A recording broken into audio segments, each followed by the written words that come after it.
I'll keep your stream loaded up on my phone so I can keep track of when you finish the song I bet, or I like bet. what part you're on. Yeah, because I'm gonna what I usually do when I do these reviews is I'll like let the whole song play through and then do my thoughts on the song. Gotcha. Unless I hear some like hard ass shit and I'm like, God damn, motherfucker. Yeah, there's no bars on here. She's not gonna start. She's not gonna pull an A minor. I fucking love that. Apple Music closed out. All right, let me pull up Google back on this. Make sure it's all.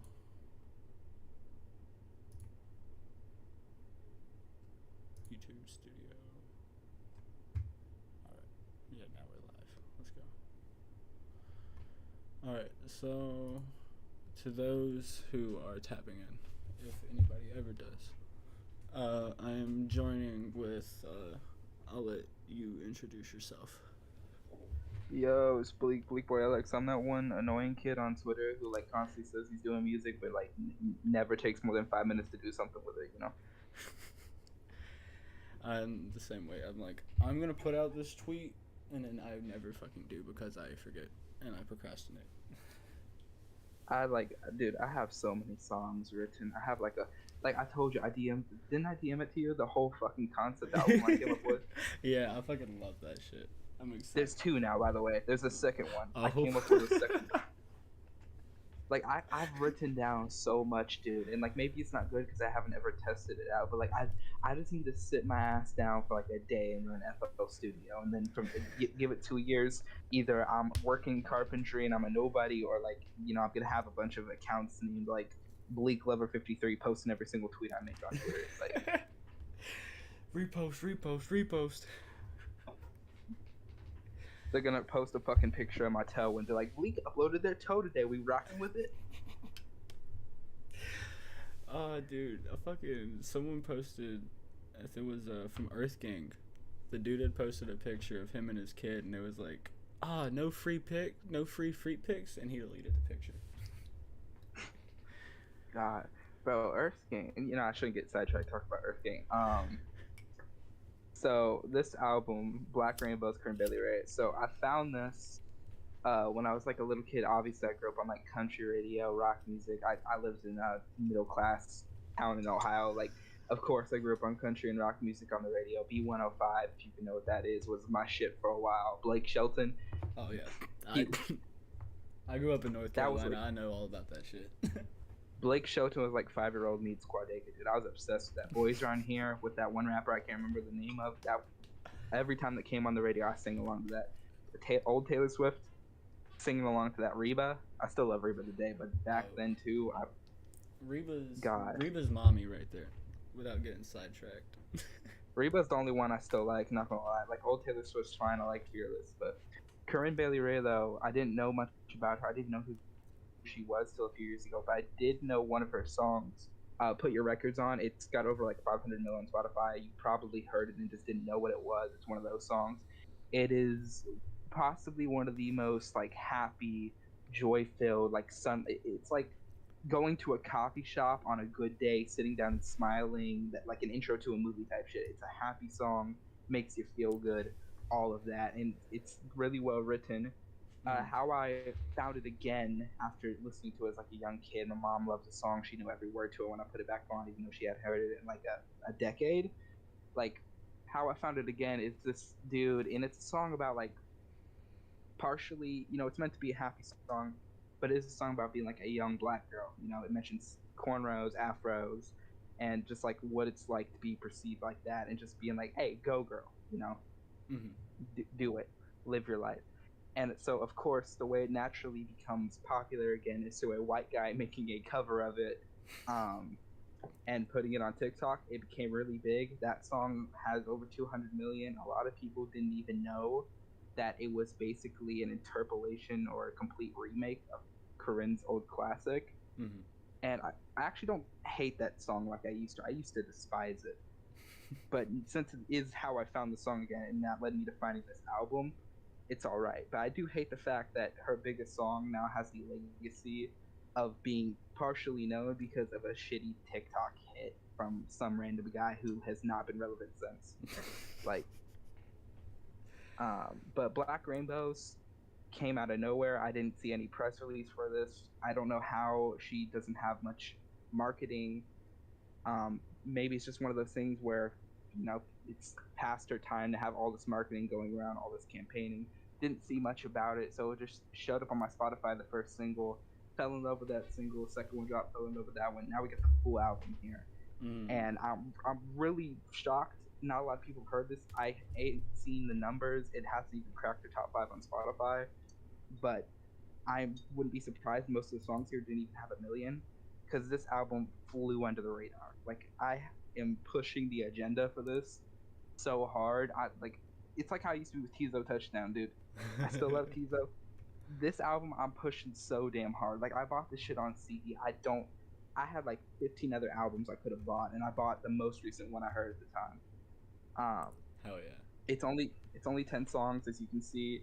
It's less than 50 minutes. There's some really long cuts, some really short cuts. One thing I'll tell you, I got the CD right here. This album is really well produced. If you don't like the singing, which I would be shocked if you didn't, but if you don't like the singing, if you don't like the lyrics, if you don't like some of the sounds, the production, you have to give credit to, because I own the CD. It came with this like extra folder thingy, and when you open it up, the amount of credits and like locations that are listed for where they recorded this, who added a fucking triangle is included. And it, like, I'm not even joking. There's some, I might not be able to find it, but there's some where it's just like they added a triangle, or they added one instrument that's only in like half the song. There's so many credits here, and there's some legit, really talented people who worked on this. Let me see if I can find it. S.J. Brown, I haven't looked into him much, but for what I know, he's a really talented producer. So I probably ranted long enough. Any other information I could give you about this album? Just what's your favorite thing about it? Like, what made you fall in love with this album particularly? I think it's gotta be the production. I could describe it to you, but I don't really want to spoil it. It is, you have good headphones on, and thank God you do, because this thing is front to back. There's some like, what's the word I'm looking for? Similarity between all the tracks, some sort of commonness between them that like links them all together. And there is a story behind this album that I haven't, or like some sort of message behind it that I haven't really looked into, because I'm just too busy listening to the album. But there's some like story or some sort of meaning tying it together. But overall, even though the album shifts hard in its sound, it still manages to sound like a complete product from the beginning to the end, which is something I think a lot of other artists struggle with.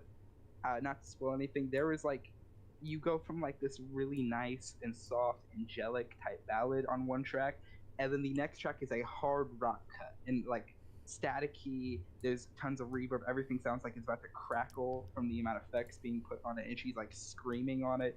It's crazy, and then it just goes right back to like sunshines and rainbows. It's amazing. There was some tracks on here that are really weird the first time you hear them. I'm trying not to spoil it too much, but Earthlings, you might not like this one on first go, at least the first half, but it grew on me very quickly. There's some out there stuff on here. There's some, pretty normal stuff, some pretty normal things you could expect from like a singer like this.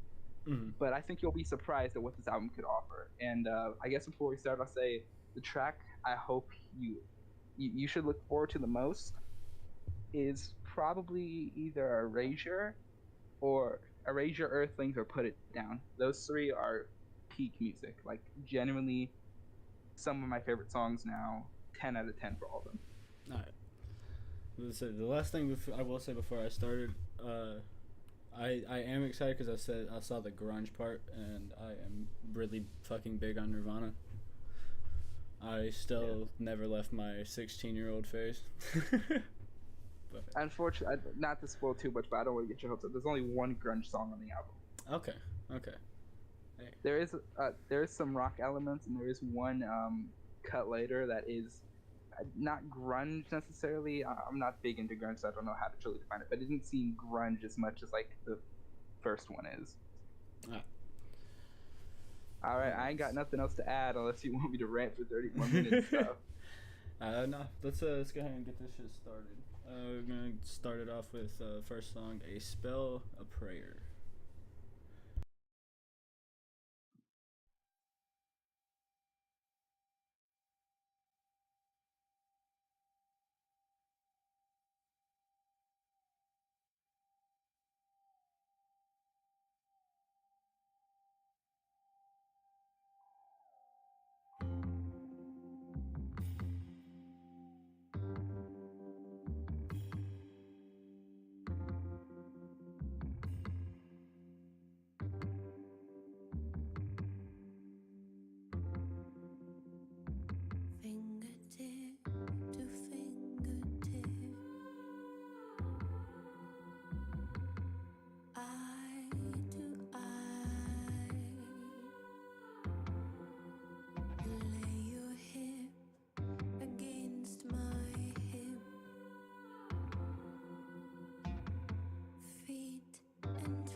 Oh, that how the fuck? Okay, yeah, no, how the fuck have I never heard that?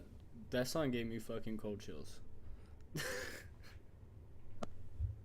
Yeah, dude, it was crazy. My first experience hearing that when the album came out, I missed it by like a week.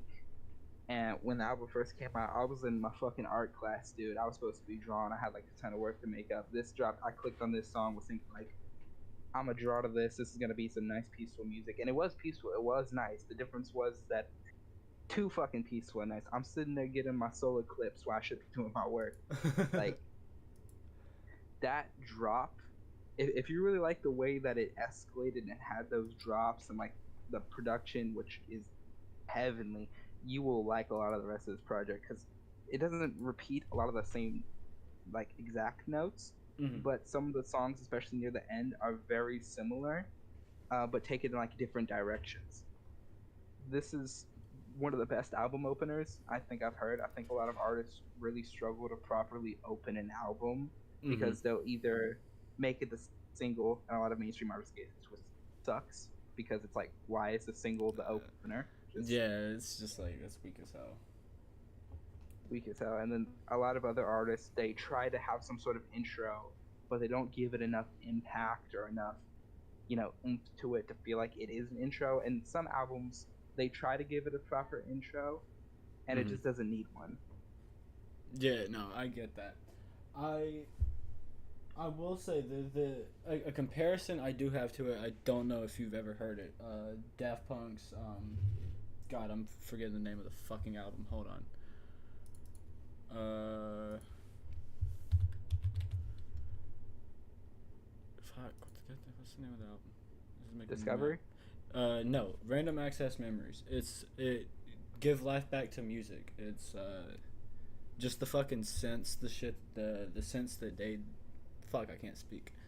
The synths that they do in the music, just the, bum, bum, the, yeah, the production on it. I will say, the beats to it, everything. It's just giving me Daft Punk type production.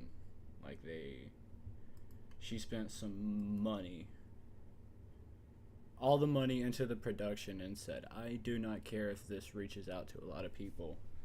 I love making music. This Is what is that yeah. gives me from the first song.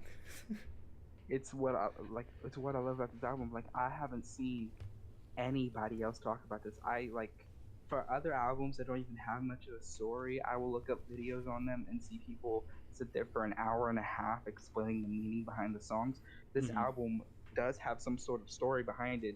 Some stuff that came with the CD that alludes to like a black space or something that the album toys with, and you can see from the writing there's something going on here. I can't find a good comprehensive video on this album. I can't find many people talking about it. I expected somebody like Fantano to at least know about it. He didn't drop anything. I haven't seen anybody mention it. Like it sucks because like you just heard the opening track. This should be like one of those albums that people on Twitter will never stop praising, rightfully so. Like one that everybody, you're just like, name a good album, Black Rainbows. Yeah, and see, that's what I was looking at, because she's been out for Over a almost decade. 20 years, almost 20 Yeah. years, and This this is her first album in years, like her first proper one in years. The last album she dropped was just a song that she was featured on for I think AJ Green, somebody. Um, it's from what I'm looking, it looks like the reason this isn't getting as popular is because she's not on a record label anymore. yeah, self-released too, which is why it didn't have any promotion. Hell yeah. Um, the other CDs, from what I saw, they look like standard CDs, and that's kind of hard to describe. But like what I mean, they have just a bunch of text going along. You have just a bunch Yeah. of it looks like marketing material. But the Black Rainbow CD, it's like you can even see from the cover, like the text. If you look at it at first, it looks like, oh, it's black and white text, and then you look at it, you see like the texture, the colors, the way they pop out, the way they're airbrushed, and how they like mash with the background, which is like a solid red color. And then you have these like Ooh. cloudy, rusty, weird, just hard to describe fonts going around. And on the back, if you could find an image of the track list for this album, it it's hard to read, but the amount of effort put into just making a track list for the back of your CD is astounding. Like, Let's see if I can find.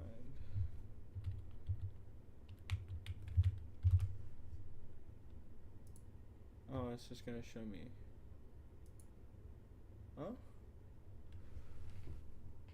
Oh, it's not showing me the back of it though, damn. does searching Black Rainbows even bring up the album? No, it doesn't. Oh wait, there it goes. Yeah, I type in Black Rainbow CD, and that's the first thing it did pop up. See if you can search for a Black Rainbows track list. There's no other album titled Black Rainbows to my knowledge.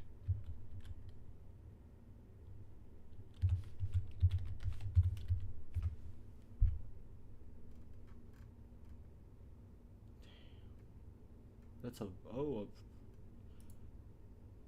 oh no, that's trippy as shit. I assume this is the fucking. Oh yeah, right there. It's not even like this is how under the radar was. You can't even find a proper image of. There it is. Signed for $20 or $30. I wish I could have got that. Like, Oh shit. It's not that bad though. In stock in Chicago, Illinois. Alright, let me not get too sidetracked. Because I will probably end up buying it right now, and I don't need to do that. finish the album before you buy it. Unless it's Wall Socket. He said, no, right now. Buy it. Buy it. I heard one track, I'm sold. Alright, let's get the song, the title track, Black Rainbows.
Yeah, same thing. I love the fucking the beats, the music itself is fucking amazing.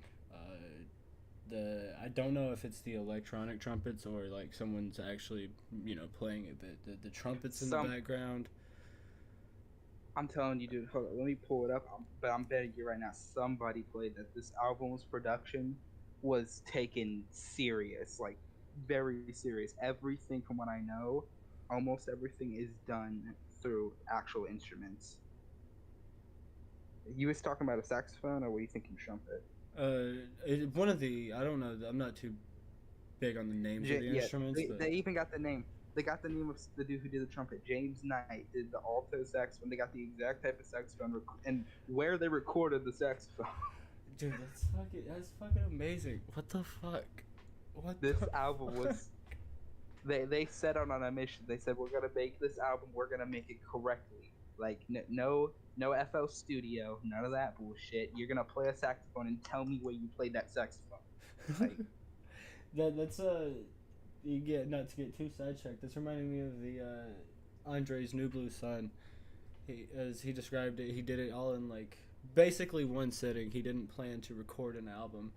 He was like, "All right, everybody, just hop in, play the instruments, and this is what's gonna come out of like." I think he said it was like year-long sessions of him just sitting in the studio playing these instruments, not planning anything. But I still haven't heard the Andre album just because I struggle with instrumental albums. You know, my ADHD, that shit's like that's tenfold. So like, yeah, no. I use them as background music when I'm focusing, when I need to focus on like getting shit my done. thing is my thing is unless I'm like can place it and vibe to it while working, like I can't do background music because if it's just in the background, then like it causes me to be distracted. I have to have like my work and the music on full blast at the same time. Otherwise, I'm gonna go to one or the other. Like, Oh yeah, nah. but one thing I will say, this is actually probably if I'm looking at the track list now, not my least favorite cut. I'd say it's actually my second least favorite, just cause it's still fucking great. Like this is like saying the worst song on Wall Socket's like horror movie soundtrack. It's still like a really good song. It's just not not my cup of tea. If it was off the album, I wouldn't mind. Even though this is the title track, it's produced amazingly. It's got a nice bop to it. It's got this really weird atmosphere to it when you want to dance, but then the background vocals, the constant black rainbows is it's almost disorienting with how like it feels like you're supposed to vibe to it, and that's a compliment. The negative I'll give it, I get why she put it as the second track because it's the only way she could have led into the next one. The next one, this is between the two tracks here that we've heard. Mm-hmm. She had to pick this one if she wanted to smoothly go into the next one. Okay.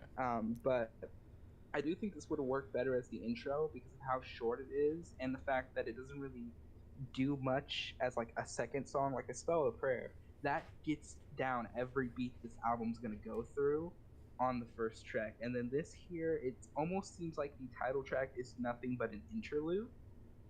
Um, which does kind of bug me because also I feel like she could have. I feel like with how good this album already is, I know I'd be asking for a while. I feel like she could take this song a little bit further. It felt like she could have done something a little more with it, and knowing what she does with even less on some of the later songs, I think this might have been a missed opportunity. But if the worst thing I can say about this is that it could have been better, and it's already good. I mean, like, Oh yeah, straight, it's speaking for itself. it's good. If the worst criticism I can give something is it's good, but I wish it was better, then it's still good. I mean, that I'd rather be criticized for being good and just not hitting the top than being criticized for being absolute dog shit like that little Mabu album. Like, God. But since you said these two go in together, I'm gonna go back to the end of the previous song. Not really. Not really. They don't like transition. It's just in terms of like vibes. You wouldn't want to go from one vibe then hardship to the other. Oh yeah, no, that's understandable. With how tight knit all the production is on here, I'm assuming that she really wanted the structure to be sound, and with some of these songs, it was going to be hard to do that. So I guess between a spell and a prayer, and then this song, Black Rainbow's title track, I guess this one was better to lead into that. It's just I kind of wish she made the song more extensive and made it the intro, and then maybe put parts of this onto a spell of prayer. Because even though I like a spell of prayer, I think it could have been shortened a little, and then have like a new outro section that leads into Erasure, something like that. But again, it's just like a what if scenario. For all I know, that could make the album way worse. And if you really like that, and this is like what I consider to be possibly the weakest cut on the record, one of the weakest, you're in for a ride. I'm not going to spoil anything else, not going to say anything else. Whenever you're ready, start Erasure. Alrighty, let's get it.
Oh yeah, no, that's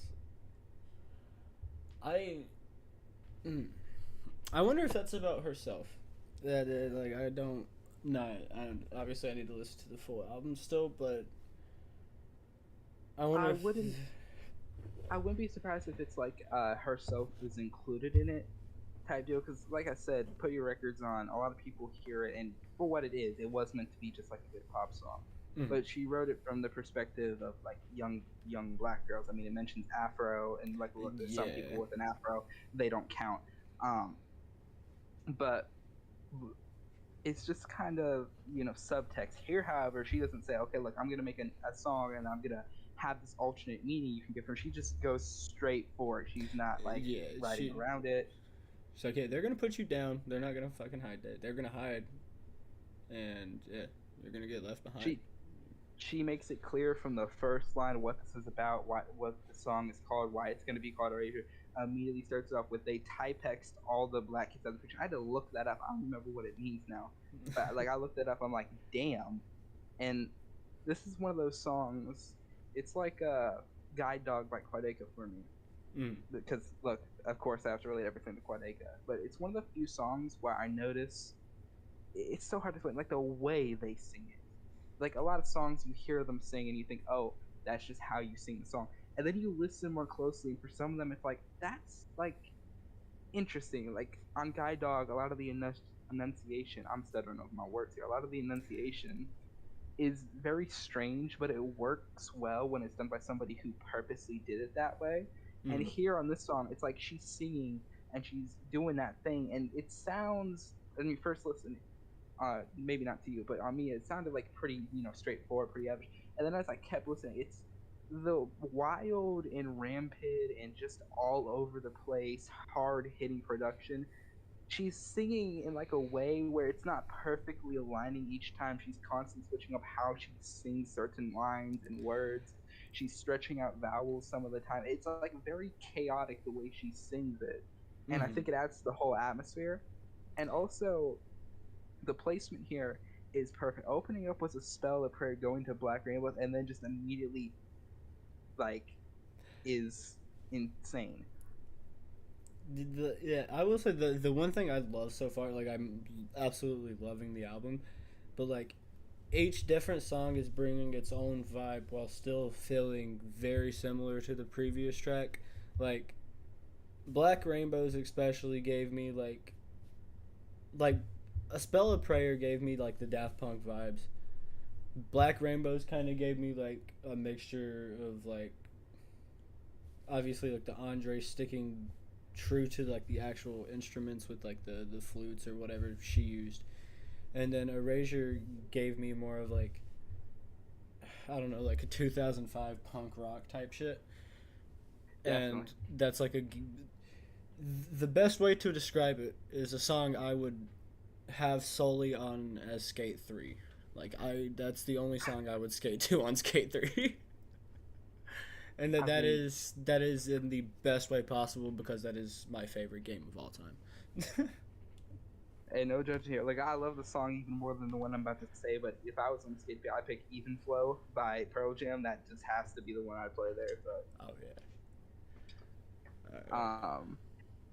But yeah, this was really unexpected because, like I said, I first listened to this album in art class, and so at first I was like, "Oh, I'm about to get my soul cleansed in the middle of art. I'm about to earn access to the fifth gate of heaven within my art class." But then all of a sudden, it's like, "Oh, Black Rainbows. Okay, this is nice. This is smooth. I'm probably not gonna play this much, but this is smooth." And then just like snapped right into it. All right, here you go. You thought the show was gonna be slow. All right, bet. All right. It just keeps getting better and better, and I fucking love it. Oh. I love it because a lot of slower albums like Adele, she is amazing objectively. Everybody knows she's amazing. You can't deny that her voice is Oh good. yeah, no, And absolutely. take a take I've always gotten shit for. I can't make it through her albums. Like maybe it's the ADHD talking, but a lot of slower albums that focus very much on having minimal production or being very slow and drawn out and trying to build something. If the runtime's like over an hour or even over 40 minutes, a lot of the time I can't make it through. That's why I've never finished an Adele album in one sitting. At least not not putting it on in the background. This though, it's like I don't know. Look, I don't know if she like knows a lot of people struggle with this. I don't know if she struggles with this herself. But the fact she had the first two tracks slow and build up, and then she just cuts to this hard hitting punch in the face that doesn't give a fuck. Like you heard it. It's the compression. It sounds like it's about to start cracking. It sounds like it's TV static at some points on her voice. No. Like I would love to imagine she has a little bit of the tism and she's sitting there like she's like, all right, add it every instrument you can, and then she just like works the production down to sound fucking amazing. We're 3 tracks in on a good album and you think she has autism. Maybe. That's in a good way though. It's still amazing production though.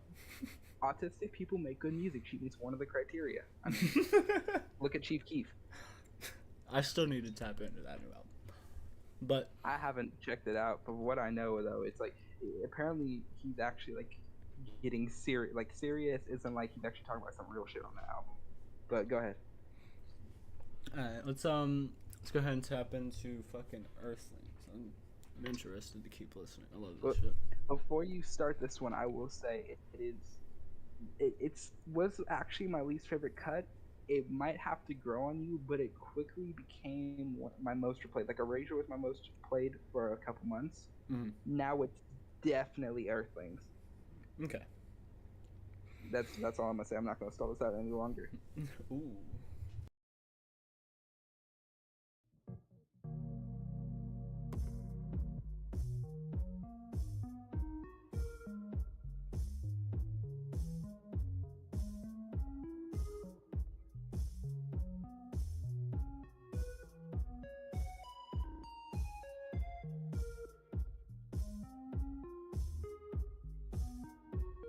Don't you know Earthlings?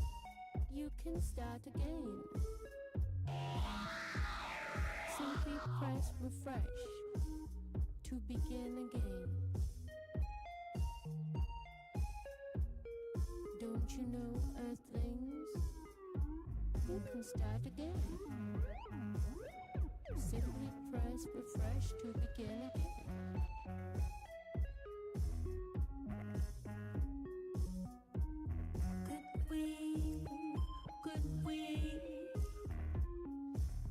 Could we find apples in the sun? Could we dig our gardens and live? Could we find work and time to dance?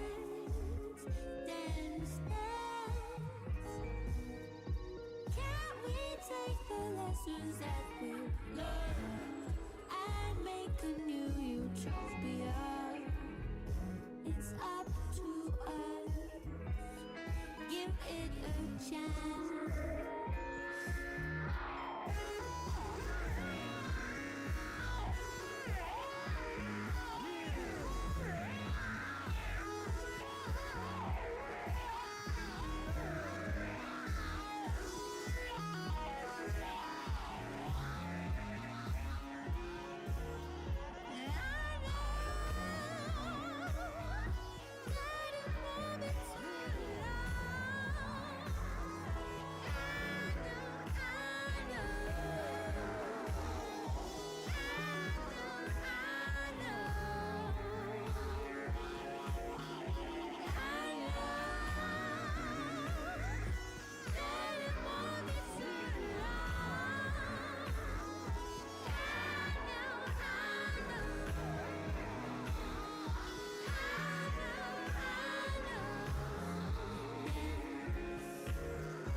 That first synth caught me off fucking guard, out of nowhere.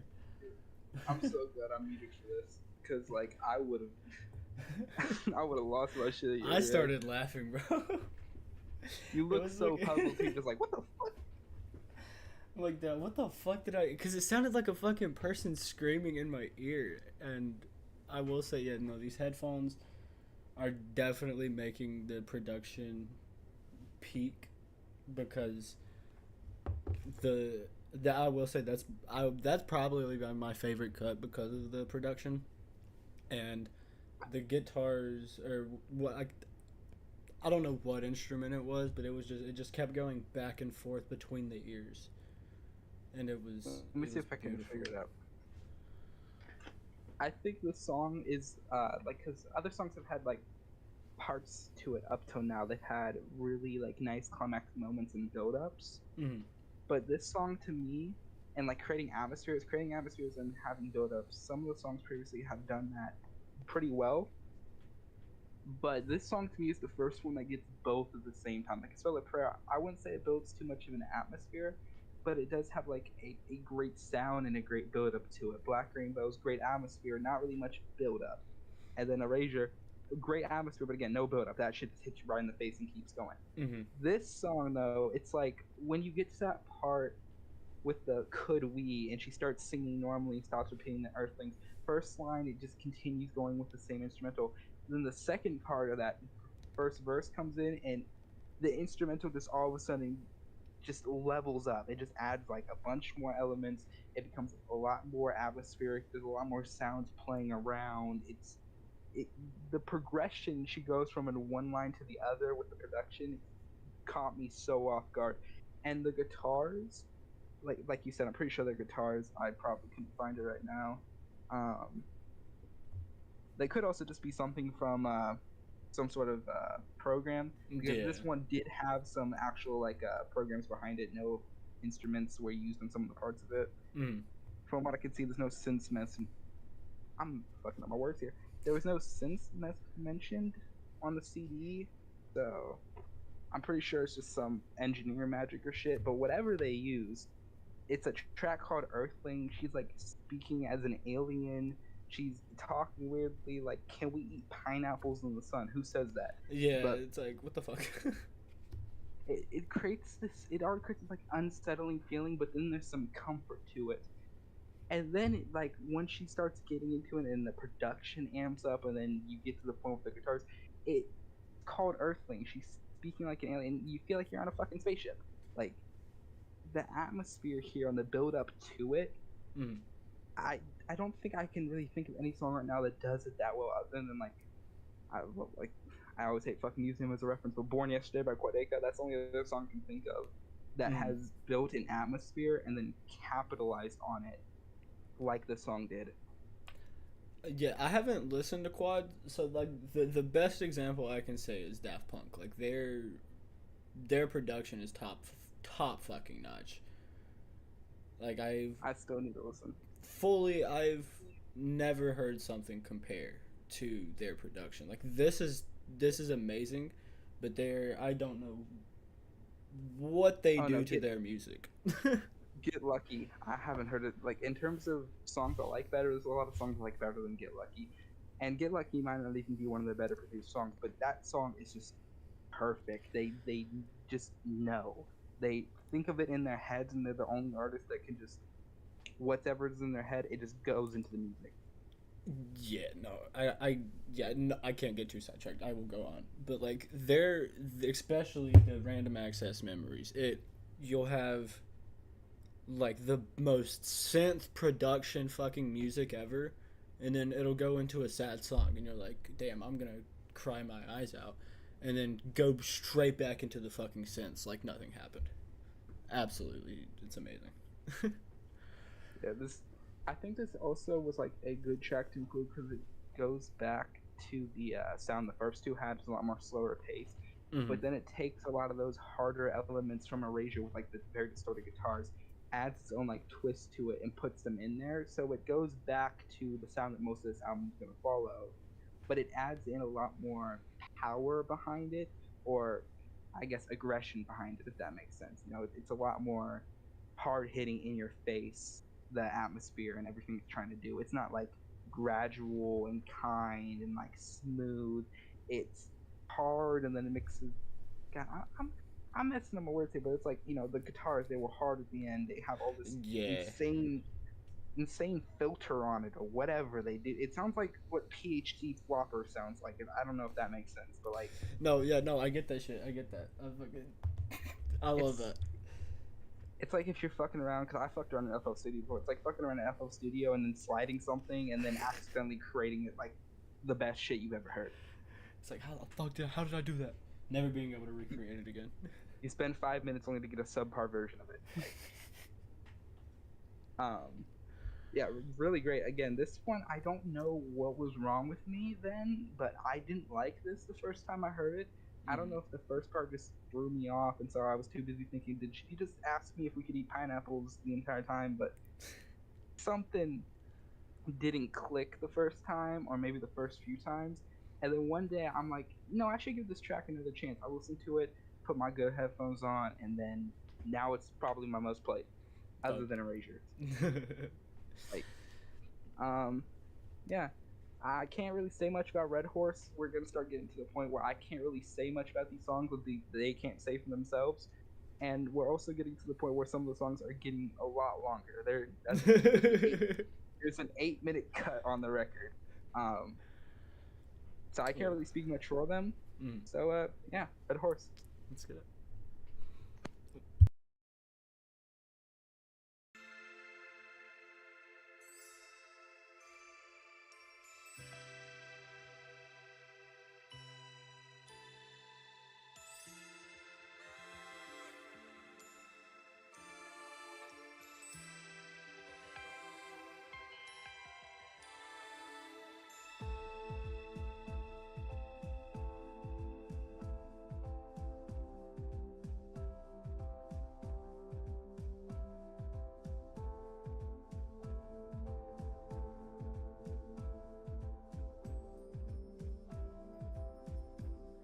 He come riding in on a red horse, trailing magic from his fingertips.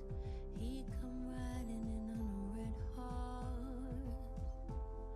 In his thunderstorm, the air was thick, and I wanted to know you, and I wanted to know your heart, and I wanted to know you, and I wanted to know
to the pocket of my only dread.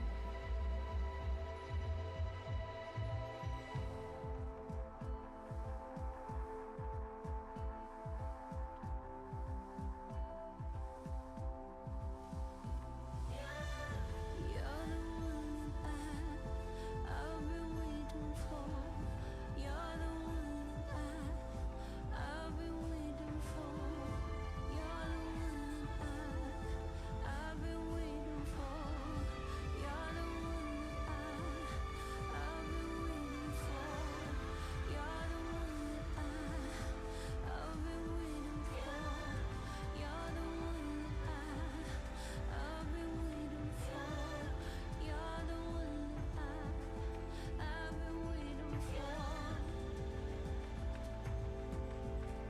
And I wanted to know you're the one that I've been wanting to know. You're the one that I've been wanting to know. You're the one that I've been wanting to know. You're the one that I've been wanting to know. You're the one I've been wanting to know. You're the one I've been wanting to know. You're the one I've been wanting to know. You're the one I've been waiting for. You come riding in a thunderstorm, in a deep blue suit, with a smile so warm. You're the one that I've been waiting for.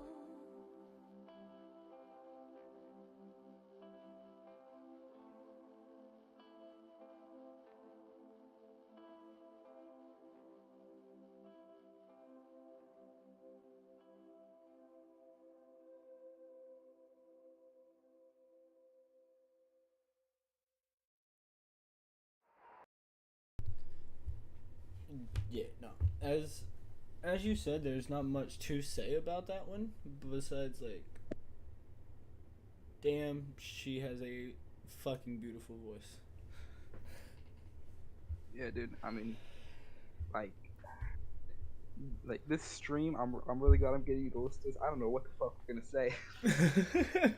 I ain't got a clue because I mean, what more do I say? Like, if they watch this, whoever is gonna watch this, no offense, no, it's okay. I get that.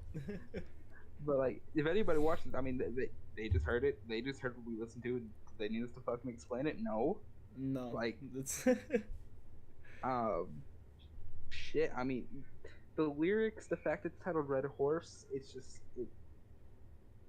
it boggles it boggles my mind. It's like one of the few songs or a few albums that has the songs that I'm actually speechless about, and not speechless as in like I don't care enough. Speechless as in I want to say something. yeah. I It's can't like, get the words. yeah, it's like It's I like- don't know I don't know how to describe that. It's just fucking amazing. It's so soft. And the weird thing about it is, I noticed this on like my fifth listen of the album. It doesn't really have much progression to it, if that makes sense. Like, it doesn't really ever level up that much. Like the same way A Spell of Prayer does, where it has those drops. Mhm. This one, I noticed it doesn't really do that. It just kind of leaves you in this constant state of back and forth between the one that I've been waiting. It just keeps going back and forth between that, and then the other lines back and forth with these bells and angelic vocals and all of this going on, and the ahs going in the background that are like echoey and heavenly and shit. If there was a song that feels like not being in heaven, but like going to it, this would probably be it. Like, Yeah, that just kept me in such a serene state the whole time. it's one of those songs that, in a good way, not in a hey this would be funny. Like, I mean this in a this would actually probably make my mind invert. I don't even know. Imagine like listening to this on shrooms. That would be fucking amazing. I'd be dead by the end of the night. What? Like, If I heard that the fucking Earthling sense for the first time on shrooms, I would trip. I would fucking cry. You'd be like, who? You'd be like, who's fucking lawnmower? Oh. But yeah, dude. I mean, at this point, I don't have to speak more for the album. I don't have to talk about like what it's adding to it, like why this was a good pick. It speaks for itself. You get it. Mm-hmm. This is just great shit. We're halfway through, so I mean, I guess at this point, what's been your favorite so far? What's been your least favorite? Ooh. Damn. Earthlings is probably my favorite, and then probably goddamn, probably Black Rainbows is my least, just because it's short. Makes And sense. that's not to hate on it. It's just very short, and only obviously like the one set of words in the song. But Yeah, it's like it's really good, but I think you kind of get what I mean now listening to Red Horse. That Black Rainbows feels like it was a missed opportunity. yeah, Um, no, I I'm loving think this.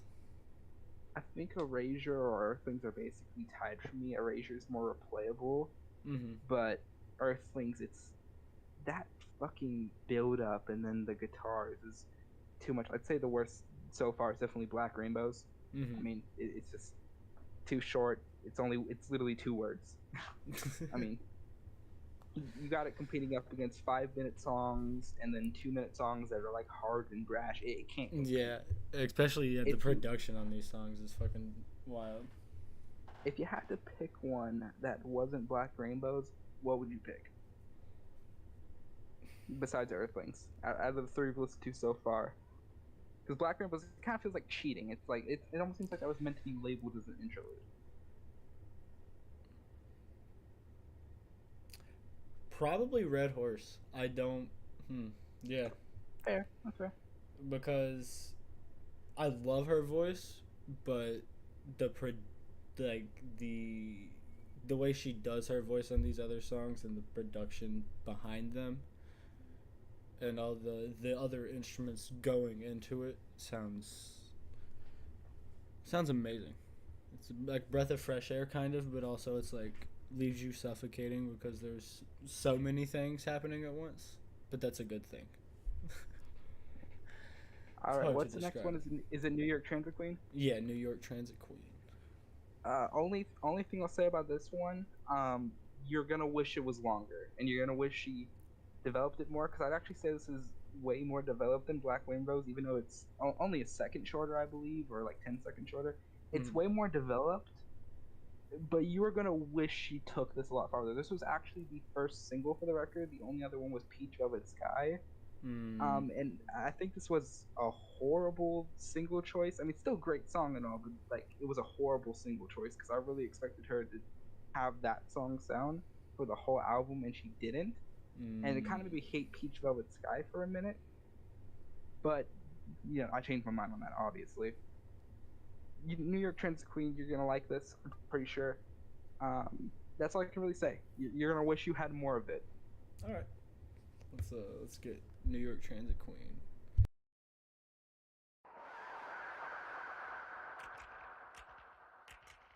New York Transit Queen, New York Transit Queen, New York Transit Queen, little over 17.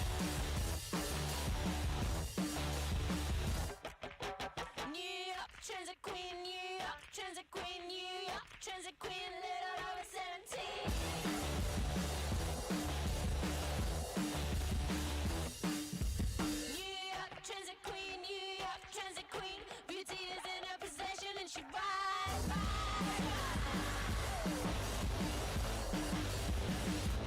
She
Yeah, no, I did that. That was.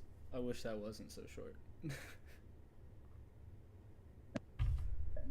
Really surprised me because I thought it was going to be one of those songs where an artist, releases like a shortened version, and then the album comes out and is extended. Mm-hmm. Really sucks that there's not. This might be one of my least favorite cuts on the record, just because at least Black Rainbows, maybe there was no intention at all to make it longer. Maybe there was not even supposed to be a minute 58 of it, because it sounds like it's supposed to be an intro or interlude, and maybe something just got messed up. I don't know. It sounds like it was purposely made to be short, and that kind of pisses me off because why? Like it I also say lyrically, it's hard to really decipher much from a lot of these songs. A lot of it very clearly is poetry, and like not what TikTok thinks poetry is now, like actual poetry that you have to sit there and decipher the meaning of. Yeah. This song though, it's also lower. Even though I really love the sound of it, if it was like 2 minutes longer, it'd probably be my favorite song of the whole album. I'm not even gonna lie. It's just the lyrics too are so self-explanatory. I mean, it's called New York Transit Queen. She says it over and over again. The lines are just, and she gets her rides for free. It's talking about her. There's probably a metaphor somewhere in there, but I'd say it's the track I wanted to look into the least. Like, Yeah. It's pretty. It's also, just like, yeah, she's riding the train. I think it being so short also hurts it because it does just kind of sound like a stripped back erasure at some points. Mm-hmm. And to be honest, I think this is just a headcanon. I got no evidence to support this. I think this might have supposed to been like a part of Erasure where it bridges into it, because it just seems so awkward to have this as the first single and then smack it in between Red Horse. And what's the next song? I can't. Your face cams over. Oh, he will follow your eye. Oh, follow you with his Yeah. eyes. Putting that between Red Horse and He Will Follow You with His Eyes was such an odd choice structurally, and you'll understand why when we hear that, because it seems like such a random thing to throw on this album. I thought it was going to be a throwaway single because Peach Velvet Sky actually has a similar image to it, a similar cover to it as the album. Mm-hmm. But then New York Transit Queen, it was just this like photo. I'm pretty sure if I'm remembering correctly that she dropped, and it it didn't seem like it was supposed to be on here. It really felt like it should have been tossed after Erasure because it would have fit perfectly. Mm-hmm. Like, yeah, this song still good, still like it. It's just I feel like this was possibly the least developed song on the entire album. I find myself, especially when it comes to like new artists that I've never listened to, like I've done it quite a bit with this, comparing to others. This reminds me especially of if Avril Lavigne was good, or just a tad bit better. All right, slow the fuck down. Because see, I grew up listening to Avril Lavigne, and then the more I grew up, I was like, ah.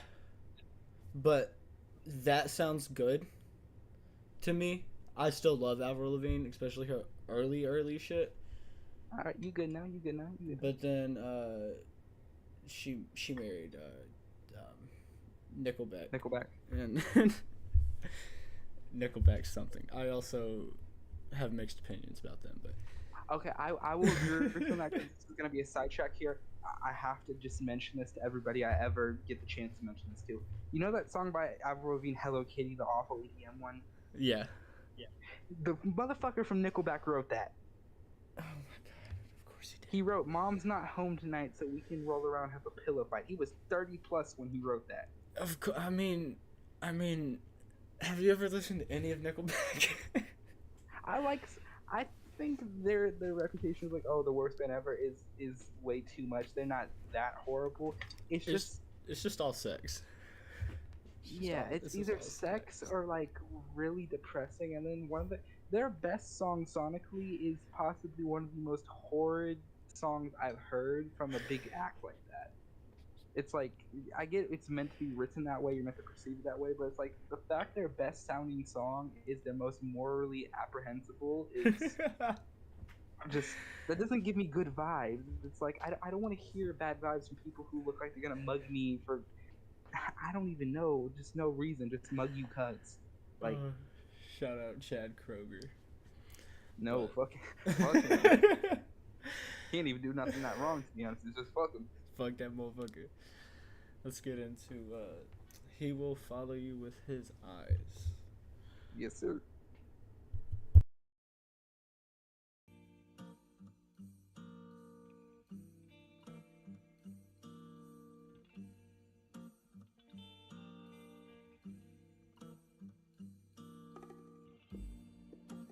Ladies, don't you long for love? Be irresistible with a brighter, attractive beauty everybody admires. Soft hair that invites his caress.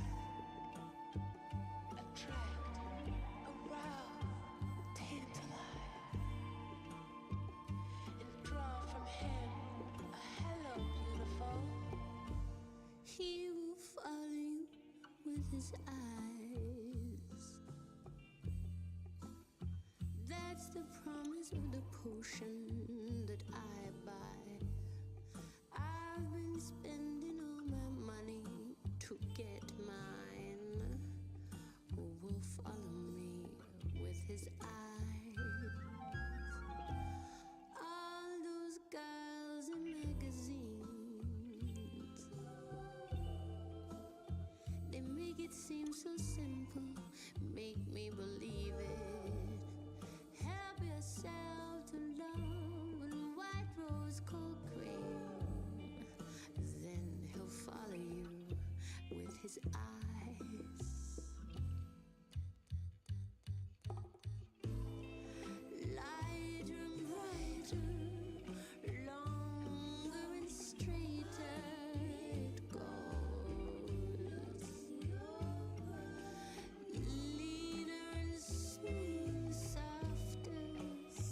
I begin to count the cost to get this mystery, and oh, I don't want to leave myself behind, vanishing into a girl that I don't recognize.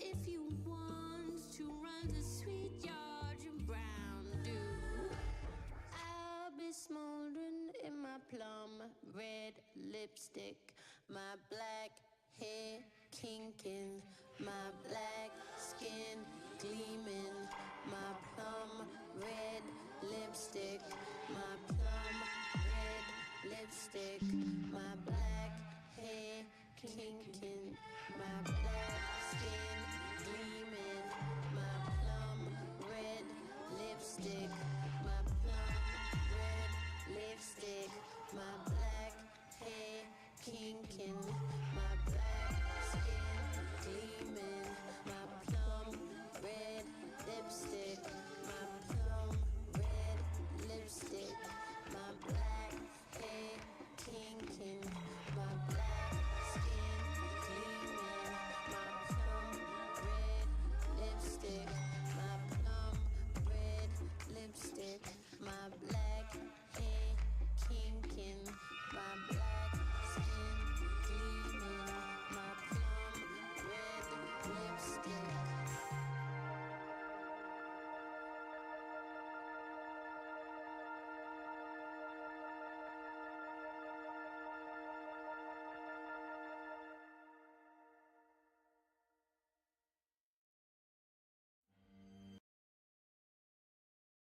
Oh, that was especially no that beginning part. If it was me and her in a room and she sung that, I know I no I'd act up, bro. That was such a beautiful fucking voice.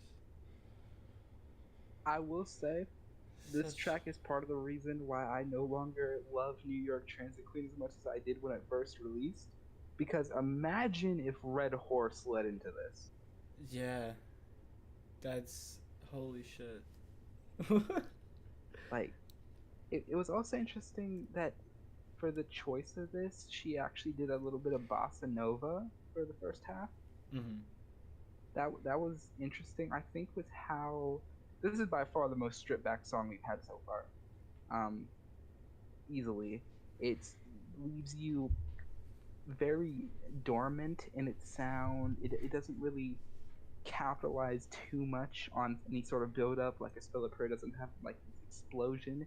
It just kind of has this similar to Red Horse, but like a much more dormant version, if that makes sense. It's like unsettling ease that you just stay at for minutes there, and Yeah. it also goes back to that like back and forth Red Horse had, but now with like my plum, red lips, just that slow monotone voice, just back and forth over the same lines for like a minute and a half. It just captures you, and it's hard to like get it out of your head afterwards. Yeah, they're the that's what I'm saying. That was another song that kept me serene until I the beat cut off and did some freaky ass shit again, like with the switching between the ears, and that made me fucking snap up, and I was like, what the fuck? Dude, when like a beat cuts and it transitions, that shit's like the hardest Oh shit yeah, ever. Like, that was fucking amazing. That was beautiful as shit. Not again, like, where not much to say about it because it's speaking for itself. Like the words, like production, everything is just you could talk about the lyrics and how it's like a commentary a little bit on the way that women are expected to act and all that, but frankly it's called He Will Follow You with His Eyes. I feel like if I have to explain that to somebody that that's what the song is about. yeah. It's like the title explains itself. You don't need to go The title, further beyond. the way she gets all serious in her voice when she gets to the point of just describing herself. Mm. Fuck it, I can't actually talk about this for a minute. Hold up. But the way that she gets all serious talking about it and going over her features over and over again, kind of in a way, at least the way I read it, because reading this album's lyrics and what's meant to be interpolated as is difficult for me because there's not much to go off online nor with the album itself doing much help explaining it. Mm. The way she constantly goes over the same features over and over again, it kind of speaks to the way a lot of dudes see men, a lot of the way a lot of dudes see men, a lot of dudes see women. But Mm. some dudes see men that way, but a lot of the way that dudes see women, um, having to have these makeup, these perfect features, or every single feature doesn't have to be the perfect version, but it has to be a perfect version of what it is. Like, oh, your skin tone, you can't just have like a good skin tone to me. It has to be beaming. You have to put on all this makeup, and I think the fact she purposely doubled up the plum red lipstick, telling of like what she's trying to do with that last part, because it focuses on the makeup. It doesn't matter what's underneath, because it also the makeup's doing God, what's the like words I'm looking for here? I thought I could talk about this. I'm gonna do it, but I'm struggling here. Um, okay, let me recuperate my thoughts here. The fact she focuses on the makeup so much with the red lipstick and the way that a lot of men see women and expect them to look and put makeup on and dress for them, the way she goes over it, it's also in a lot of way that a lot of time not only can men see women this way, but then women can just natural occurrence can end up only seeing themselves with their features. Just going over it again, my black hair, kinkin, just only your features, saying it so monotonely with no personality. And like you've heard her voice, she has a ton of personality on the songs. Erasure, for example, Oh yeah. you you need talent to do that. I mean, so here choosing to be so monotone as if you don't have any personality or self within yourself. At least I hope that's her intention. I hope I'm not accidentally, calling her monotone and shit.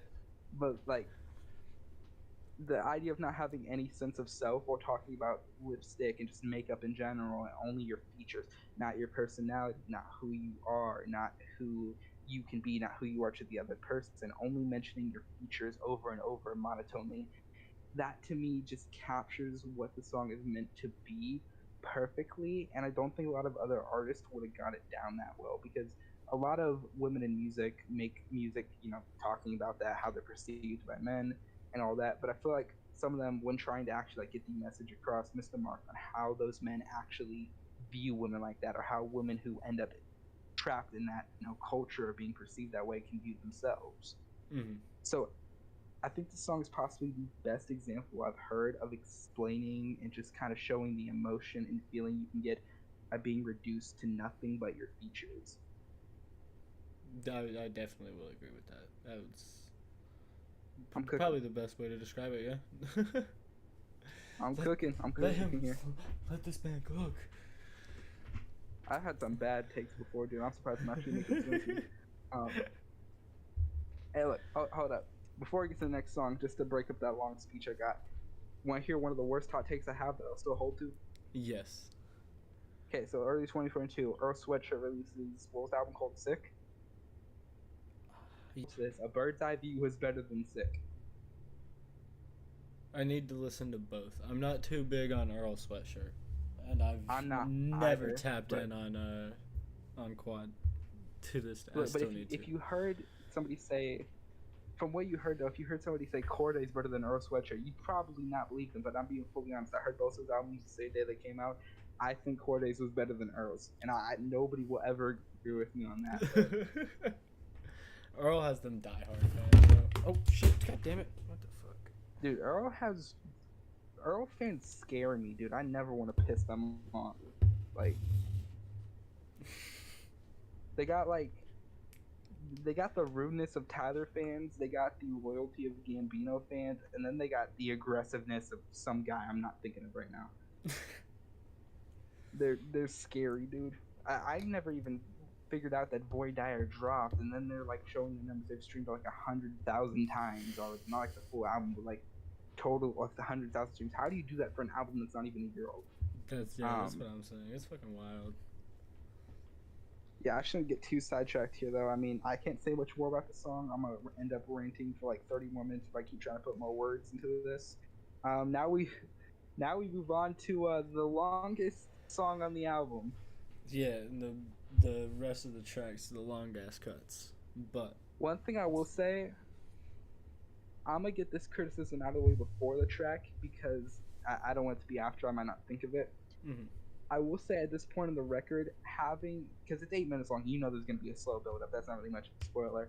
Having this long of a build up at this point in the album, where we've just had the most stripped back song, I think that does make it kind of hard for some people on a first listen, and also kind of hard on repeat listens, because you go from the most stripped back song on the album to a song that takes a while to build up, which is not bad itself, but when you consider where it's put in the track list, I think this should have been pushed past Peach Velvet Sky. That's all I can say. Just swapping the two songs. Yeah, I think Peach Velvet Sky here would have fit a lot better here, just to break up the stripped, like, because He Will Follow You With His Eyes is just so minimal on the production compared to the rest of the album that following up with a track that's 8 minutes long and takes a while to build up, it's worth it, trust me. Okay. But it takes a while to build up. I think that was a bad decision in terms of the flow of the album. Okay. Let's All right. let's get it started with Put It Down.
dance it out. Too much inside, I gotta dance it out. Too much inside, I gotta dance it out. Too much inside, I gotta dance it out. You and I were gonna fight like we're lost in space. You and I were gonna fight like we're lost in space.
that yeah, no, that song definitely does speak for itself again. Like the lyrics are very straightforward. I would just like to publicly state, I completely fucked up with that criticism before we played this. Oh I no. was not cooking. I apologize. I like you probably saw.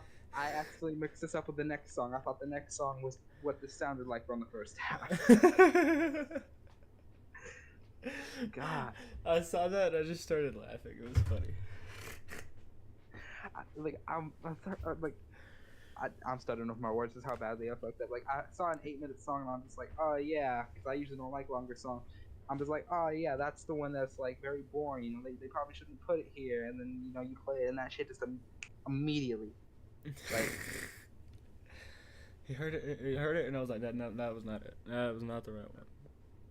yeah, No, it's not. just this one's one of my least played only because it's 8 minutes. Because it's one of those songs you don't want to like skip part of. You want to hear the full thing, and listening to an 8-minute song, not the easiest of things to do at most times. Mm-hmm. But it is.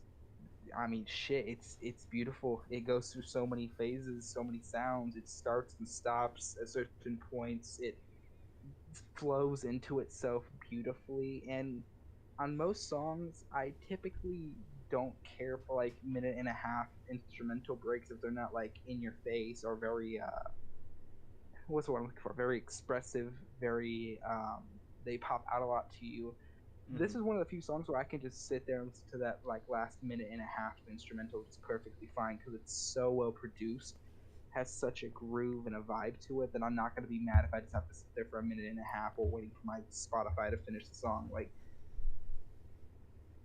Yeah, and that's the thing I love. It felt so different from the rest of the song, but still felt perfectly connected somehow. Just being It's that one of last those- instrumental, it was. that last instrumental I really like because it's one of those instrumentals where you can't really imagine how somebody would actually do vocals on it. So including it as like this instrumental breakdown at the last minute and a half of a track, really good choice because the type of thing you couldn't put on a song normally unless you wanted to do it as like an intro, outro, or just like an interlude. But here it's like the final nail in the coffin to make this song great. Like Yeah. the final, what's the word? Nail in the coffin implies we're killing it. What's the metaphor I'm thinking of? The cherry on top, whatever. Yeah. I get what you mean though. Even when you Yeah. said nail in the coffin, it's what completes it. It makes it feel It complete. also, one thing I noticed on like a lot of albums, even some really good ones. The example, have you heard "Sour" by Olivia Rodrigo? No, I've heard a lot of people talk. I've heard a bit of it because I work at Walmart, so it's always on the radio. You've heard at least 5 of the songs over and over again. And stuff. Although you could be hearing some off Guts if you're still working there, you might have heard some off Guts instead of Sour. Oh, But one thing a lot of albums, but Sour's like the main example for me, do is the have this issue where some of the songs that are album only, they feel like they are just repeats of the same idea a previous song was. So on Sour, Enough for You just seemed like a repeat of a previous track, one step forward, 3 steps back. Jealousy, Jealousy, even though I like that song, it was just like a repeated deja vu. This album here, that's not something that's happening. Like, Sour's 11-track song, I feel like there were some useless tracks on there. Every song here, even if it's not my favorite on the album or something I'm constantly listening to, it has a place and it has a purpose. And I don't know, it's just so well crafted, I couldn't imagine not having here. Even New York Transit Queen, which I feel like maybe shouldn't have been on here, I still can't really imagine the album without it. Yeah, I haven't felt a song that's it's like I don't think this belongs here. Everything. I mean, it could. It all feels connected while all having different vibes at the same time, which is nice. It's more so they don't belong at the place they're at rather than the album itself. Mm-hmm. Because like we said earlier, New York Transit Queen, that should have been after Erasure. It should have been somewhere there instead of after Red Horse and then leading into He Will Follow You with His Eyes. It should have been somewhere else. Perfectly fine on this album though. Oh yeah, no. Yeah, I was about to say if you put New York Transit Queen right under Erasure. I think it'd probably be a good, probably be the perfect track list. I'd say go even a step further, make a bridge between the two songs, and just make them one song. Yeah, honestly, yeah. Because it'd still be 44 Um, minutes. It's just, could someone deal with that long? Yeah, it wouldn't even be that long, actually. um, yeah, I mean, shit, I don't know what else to say. That was 8 minutes. That was 8 minutes. I'm just checking the viewer count right now. Yeah, I'm still the only viewer. It's okay. Gotta start somewhere. Gotta start somewhere. It always But does. but shit, like this is 8 minutes of just good. I can't even start getting like intellectual here. I can't use the script. It's good. Hmm. Like 8 minutes good. This is in 8 minutes of a 44-minute album, and it's just good. I can't tell you how it's good. All I can tell you is that it's good. I mean, Yeah, honestly, that's the best way to describe it. th- those are the best songs to me. Like those are the best songs where I can't even describe to you why it's good. I'm just like it's good, and I think it's the best song ever. You want a reason? No. No, you don't get a reason. That's your reason. It's good. I could give you a reason as to why I like so many of my favorite songs, but the best songs ever, I can't give you much of a reason why I like them. They're just, ah, A cat I'm hitting the desk. no words coming out of my mouth. I mean, that describes it itself. Let's you got anything to say about Peach Velvet Sky before we start that one? I, this one, I just listened to the album, and I'm not gonna lie. I think this might actually be the worst cut, if unless we're about to have another situation where I just immediately reject that statement. But I don't remember much about it. It was one of the singles. It was actually the only single that was looked like it was supposed to be on the album because New York Trans Queen, like we already had the discussion for. This one had cover art. I believe it was either the Black Rainbow's cover art itself or it was its own thing. I can't remember. I'm pretty sure it had its own unique cover art. Hmm. Um, I didn't remember much about it when I first listened to it. It didn't blow me away or anything, even though I had headphones on when I first listened. It didn't really capture anything in me, and even when I was just listening to the album like 2 hours ago, it didn't hit the same. I'd say it might be the weakest cut on the record, just because it feels like, from what I can remember, it didn't really much of an impact, didn't really fulfill its own lane. That's about all I can tell you. Although again, I could be completely bluffing here and just not be remembering. All right, let's get it started with Peach Velvet Sky.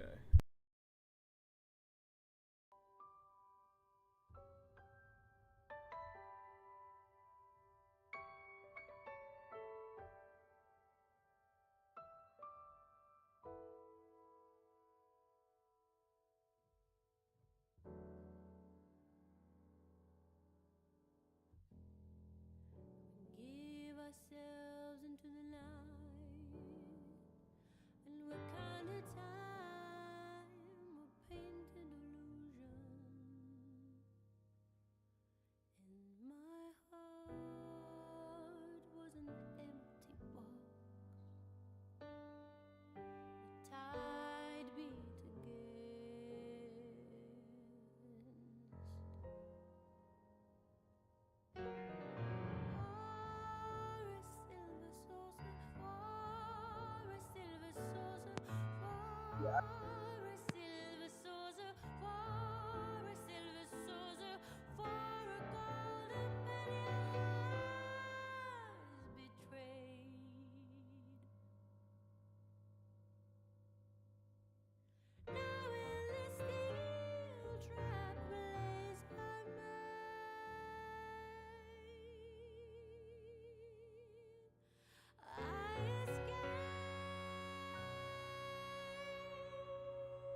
stitch myself into your heart. I thread my needle by Sister North Star, and I miss your quiet hands, the tiny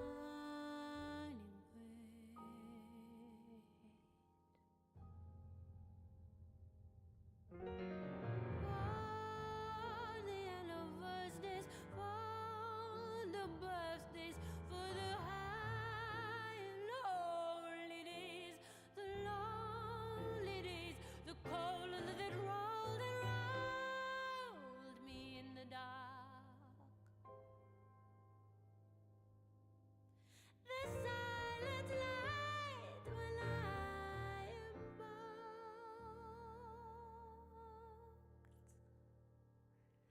I peach